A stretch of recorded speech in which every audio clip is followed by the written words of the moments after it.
വേറെ സിനിമകളൊക്കെ ഏതൊക്കെയാണ് ചെയ്തത്? പിന്നെ തമിഴ് അത് കഴിഞ്ഞിട്ട് ഫസ്റ്റ് സിനിമ ഇറങ്ങുന്നതിന് മുമ്പ് തന്നെ അടുത്ത സിനിമകൾ കിട്ടി തുടങ്ങിയോ? ആ ബാക്ക് ടു ബാക്ക് വർക്ക് ചെയ്യാൻ ഏതൊക്കെയായിരുന്നു തുടങ്ങി. നോക്കുന്നത്? ഇപ്പൊ വിജയ് ആന്റണി സാറിന്റെ കൂടെ ഒരു മൂവി കംപ്ലീറ്റ് ചെയ്തിട്ടുണ്ട്.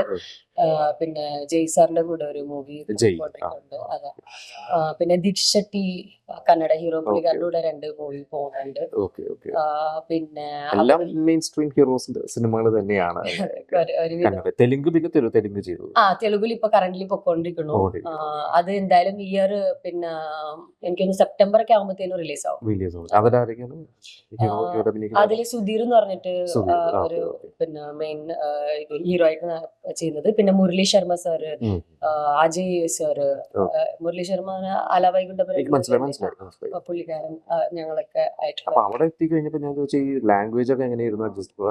കന്നഡയും തെലുങ്കും ഒരുപക്ഷെ കന്നഡ ചിലപ്പോൾ അറിയുന്നുണ്ടാവും അല്ലെ? കാസർഗോഡ് ആയതുകൊണ്ട് കുറച്ച് കന്നഡ നോളജ് ഉണ്ട്. പക്ഷെ കുറച്ചും കൂടി പഠിച്ചത് സിനിമയൊക്കെ ചെയ്യുമ്പോഴാണ്. ഒബ്വിയസ്ലി നമ്മൾ ഡയലോഗ് ഒക്കെ പറയുമ്പോഴത്തേനും നമുക്കത് ഇതാവുമല്ലോ, യൂസ്ഡ് ആവുമല്ലോ. പിന്നെ ഞാൻ കുറച്ച് നന്നായിട്ട് സംസാരിക്കുന്ന കൂട്ടത്തില്ല. അപ്പൊ സംസാരിക്കാൻ ഇഷ്ടമുള്ളതുകൊണ്ട് ഞാൻ ഇപ്പൊ സംസാരിക്കുന്ന ഒരു നോൺ മലയാളിയോ അങ്ങനെ ആണെങ്കിലെന്നുണ്ടെങ്കിൽ അവരുടെ ലാംഗ്വേജ് ഗ്രാപ്സ് ചെയ്യാനുള്ള ഒരു ഇൻട്രസ്റ്റ് എടുക്കും ഞാൻ. എനിക്കിഷ്ടമാണ് ലാംഗ്വേജ് പഠിക്കുന്നത്. അപ്പൊ അങ്ങനെ പഠിച്ച് വന്നതാണ്. കാസർഗോഡ് ഭാഷ വിട്ടു പോയിട്ടില്ല തോന്നുന്നു. അതങ്ങനെ പോവില്ല. ഞാൻ പറഞ്ഞ ഈ ഒരു കാസർഗോഡ് ഭാഷയെ കുറിച്ച് അവിടെ ചെല്ലുമ്പോൾ അവർക്കൊന്നും കുറച്ചുകൂടി കൗതുകമായിരിക്കില്ല അവരായിട്ട് പക്ഷെ സംസാരിക്കുന്നത്. അവർക്കൊന്നും അറിയില്ല അത്രയും കാസർഗോഡിനെ കുറിച്ചിട്ടോ അതിന്റെ ഭാഷയെ കുറിച്ചിട്ടോ അവർക്ക് അറിയില്ല. തമിഴിയൻസിനോ ഈ തെലുഗുസിനോ അവർക്കൊന്നും അത്രയും നമുക്ക് അറിയില്ല. നമ്മളെ കേരളത്തിലാണല്ലോ അത് കുറച്ച് നമുക്ക് അറിയാവുന്നത്. അവർക്ക് അത്രയും അറിയില്ല. അതുകൊണ്ട് അവർക്ക് ഞാൻ സംസാരിക്കുന്ന നോർമൽ മലയാളം തന്നെ അവർക്ക് എന്തോന്ന് അങ്ങനെ ആയിരിക്കും അവർക്ക്. പിന്നെ ഞാൻ കാസർഗോഡ് മലയാളം സംസാരിച്ചാൽ ഒന്നും മനസ്സിലാവില്ല അവർക്ക്. ഇത് മലയാളമാണോ എന്നൊക്കെ ചോദിക്കും എന്നോട്. അങ്ങനെ ഈ ഇത്രയും ഭാഷകൾ ചെയ്തപ്പോൾ ഞാൻ പറഞ്ഞ ഓരോ ഭാഷയിലും ഒരു ഡിഫറൻസ് ഫീൽ ചെയ്തിട്ടുണ്ട്. ഞാൻ പറഞ്ഞ ആ ഒരു ഇൻഡസ്ട്രിയുടെ ഒരു രീതികൾ തമിഴ് പോലെ ആയിരിക്കില്ല തെലുങ്ക്, കന്നഡ അതേപോലെ അല്ല മലയാളം. എങ്ങനെയാണ് ഒരു ഡിഫറൻസ് ഫീൽ ചെയ്തതൊക്കെയായിരുന്നു? ലൈക്ക് ഡിഫറൻസ് എന്ന് പറയുമ്പോഴത്തേനും വർക്കിംഗ് ഡിഫറെന്റ് ആയിരിക്കും. ഇപ്പൊ ഞാൻ കന്നഡത്തിൽ ചെയ്യുമ്പോഴത്തേനും അത് വളരെ വ്യത്യാസമായിട്ടുള്ളൊരു രീതിയിലായിരുന്നു ഞാൻ ചെയ്തുകൊണ്ടിരുന്നത്. ബിക്കോസ് എന്റെ ആ ഡയറക്ടർ എങ്ങനെയാന്ന് വെച്ചാല് പുള്ളിക്കാരൻ നമുക്ക് ഡയലോഗ്സ് വോയിസ് റെക്കോർഡായിട്ട് സെൻഡ് ചെയ്യാം. സോ പുള്ളിക്കാരന് വേണ്ടത് അഭിനയിക്കാൻ പാടില്ല, ആ മോഡുലേഷനോട് പറഞ്ഞാൽ മതി. ഡയലോഗ് എടാ ഇല്ലടാ എന്ന് പറഞ്ഞാൽ നമുക്ക് ആ ഒരു എക്സ്പ്രഷൻ ഓട്ടോമാറ്റിക്കലി വരുമല്ലോ. അതാണ് പുള്ളിക്കാരന് വേണ്ടത്. സോ ഇങ്ങനത്തെ ഡിഫറെന്റ് ആയിട്ടുള്ള എക്സ്പീരിയൻസസ് ഉണ്ടായിട്ടുണ്ട് എനിക്ക്.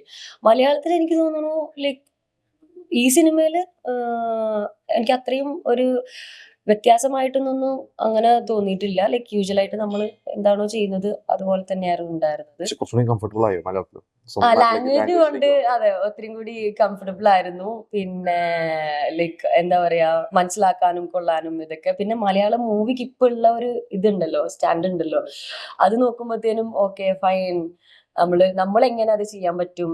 ബിക്കോസ് ആ ഒരു വ്യത്യാസം കൂടിയുണ്ട്. ലൈക്ക് മലയാളം മൂവിന്റെ പാറ്റേൺസിനും തെലുഗുനും തമിഴിനും ഇതൊക്കെ ആ ഒരു വ്യത്യാസം എന്തായാലും ഉണ്ട്. അപ്പോൾ ആ ഒരു ഇതിലാകുമ്പോൾ മലയാളത്തിൽ നമ്മളെങ്ങനെ അഡോപ്റ്റ് ചെയ്യാൻ പറ്റും, ആ ഒരു രീതിക്ക് നമ്മളെങ്ങനെ ചെയ്യാൻ പറ്റും എന്നുള്ള ആ ഒരു തെലുങ്കിലൊക്കെ കുറച്ചും കൂടി വേറൊരു സ്റ്റൈൽ ഓഫ് ആക്ടിങ് ആയിരിക്കും. പ്രത്യേകിച്ച് അവിടെ പാട്ടുണ്ടാവും, ഡാൻസ് ആയിരിക്കും. കുറച്ചും കൂടി കൊമേഴ്ഷ്യൽ ആണ്. അതെ, ഇതേപോലത്തെ ആ ഒരു എന്താ പറയാ നാടൻ, അതായത് ഓത്തന്റിക് ആയിട്ട് അങ്ങനെ. അതെങ്ങനെയായിരുന്നു ഞാൻ പറഞ്ഞ അതെങ്ങനെയായിരുന്നു? അതിലോട്ട് എത്തിയോ? ആ ഒരു ട്രാക്കിലോട്ടൊക്കെ കയറിയോ? ആക്ച്വലി എന്താ അറിയോ, ലൈക്ക് നമ്മള് പിന്നെ ഈ പണിക്കൊക്കെ ഇറങ്ങി കഴിഞ്ഞതിന് ശേഷം പിന്നെ അങ്ങനെ ഒരു ഫ്ലോ അങ്ങനെ പോകും. നമുക്ക് ആ ഇൻട്രസ്റ്റ് മാത്രം ഉണ്ടായാൽ മതി. ലൈക്ക് നമ്മൾ എന്ത് ചെയ്യുന്നുണ്ടെന്നുണ്ടെങ്കിൽ ഇതിന്റെ ബെസ്റ്റ് നമ്മൾ ചെയ്യണം എന്നുള്ള ആ ഒറ്റ ഒരു തോട്ട് ഉണ്ടെങ്കിൽ മതി. അത് ഉണ്ടെങ്കിൽ ഫ്ലോയിലങ്ങ് പോകും.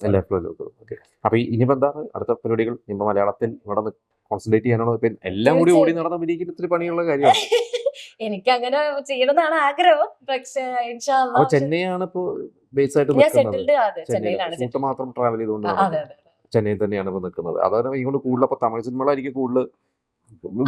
ഞാൻ തുടങ്ങിയത് തമിഴിലാണ്. ലൈക്ക് നമുക്ക് കുറച്ചും കൂടി ലൈക്ക് ഫേസ് ഫെമിലിയാരിറ്റി ഒക്കെ തമിഴിലായതുകൊണ്ട് ഓപ്പർച്യൂണിറ്റീസ് കുറച്ചധികം തമിഴിൽ തന്നെയാണ് വരുന്നുള്ളത്.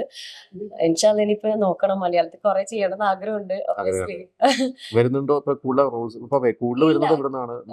തമിഴാണ് ആക്ച്വലി. തമിഴ് തെലുഗു ആണ് എന്റെ മാർക്കറ്റ് ആക്ച്വലി. ഇപ്പൊ മലയാളത്തിന് ഇതിന് ശേഷം അറിയാം എന്താ അറിയാം. ചെയ്തല്ലേ ഫസ്റ്റ് ഇത്. ഇതിൽ കുറെ ആർട്ടിസ്റ്റുകളുണ്ട്, സീനിയർ ആർട്ടിസ്റ്റുകളുണ്ട്. അതായത് കോമ്പിനേഷൻ ആരായിട്ടായിരുന്നു കൂടുതൽ? നസീർ സാർ ഉണ്ടായിരുന്നു, ഇവരൊക്കെ ഉണ്ടായിരുന്നു. പിന്നെ ഞാൻ ഈ ഇൻവെസ്റ്റിഗേഷന്റെ പരമായിട്ട് ചുറ്റുന്നുള്ളതുകൊണ്ട് എല്ലാരും ഒന്ന് കണ്ട് കണ്ടു. ആരാണെന്നൊക്കെ ചോദിച്ചു പോകുന്നതിന് അത്ര തന്നെ ഈ ഉണ്ടായിരുന്നു. പോലീസ് റോൾ എന്ന് പറയുമ്പോൾ നമ്മുടെ മനസ്സിൽ ഇപ്പൊ പണ്ട് മുതലേ തെലുങ്കില് വിജയശാന്തി വലിയ സീനാണ്. അവിടെ മുതൽ ഇവിടെ എടുത്തു കഴിഞ്ഞാൽ വാണി വിഷ്ണു, അത് ഒരുപാട് പേരുണ്ട്. അതെ. അപ്പൊ അങ്ങനെ എന്തെങ്കിലുമൊക്കെ ഉണ്ടായിരുന്നോ മനസ്സിലൊരു ഒരു റെഫറൻസ് പോലെയൊക്കെ വെച്ചിട്ടുണ്ടായിരുന്നോ? ആ ഒരു ലൈക്ക് ആ ഒരു ആറ്റിറ്റ്യൂഡ് ഉണ്ടാവണം എന്ന് ഞാൻ മനസ്സിൽ വെച്ചിട്ടുണ്ടായിരുന്നു. ബിക്കോസ് നമുക്ക് ഇതിൽ ഫൈറ്റും കാര്യങ്ങളും അങ്ങനത്തെ ഒന്നും ഇല്ല. ബട്ട് ആ ഒരു അപ്പിയറൻസ് ഉണ്ടാവണം നമ്മൾ ബോഡി കാണുമ്പോഴത്തേക്കും. ലാംഗ്വേജ്, ഡയലോഗ് മോഡുലേഷൻ അത് കുറച്ച് ഉണ്ടാവണം എന്ന് കുറച്ച് ട്രൈ ചെയ്തിട്ടുണ്ട്. കണ്ടിട്ട് പറയൂ. ബാക്കി കണ്ടിട്ടുണ്ട്. Okay. അപ്പൊ എന്തായാലും ഓഡിയൻസിനോട് എന്താണ് പറയുന്നത്? ലൈക്ക് നമ്മുടെ മലയാളി ഓഡിയൻസിന് അറിയാത്ത ആളാണ്. അതെ. ഒരുപാട് ലൈക്ക് എന്താ പറയാ എക്സൈറ്റ്മെന്റോടെ ഒരുപാട് പ്രതീക്ഷയോടെ ലൈക്ക് സ്വന്തം നാട്ടിലോട്ട് തിരിച്ചു വന്നിരിക്കുകയാണ് ഇപ്പൊ ഞാൻ. നിങ്ങളെ എല്ലാ വിലയേറിയ സപ്പോർട്ടും അഭിപ്രായങ്ങളെല്ലാം എനിക്ക് വേണം. സപ്പോർട്ട് ചെയ്യണം. ലൈക്ക് ഇനിയും കുറെ നല്ല നല്ല പടങ്ങൾ എനിക്ക് ചെയ്യണമെന്നുണ്ട്, ആഗ്രഹമുണ്ട്. അതിനൊക്കെ നിങ്ങളുടെ സപ്പോർട്ട് ഉണ്ടെങ്കിൽ മാത്രമേ നടക്കുള്ളൂ. സിനിമ കാണാ, സപ്പോർട്ട് ചെയ്യുക. Thanks. Okay. All the best. Thank you so much.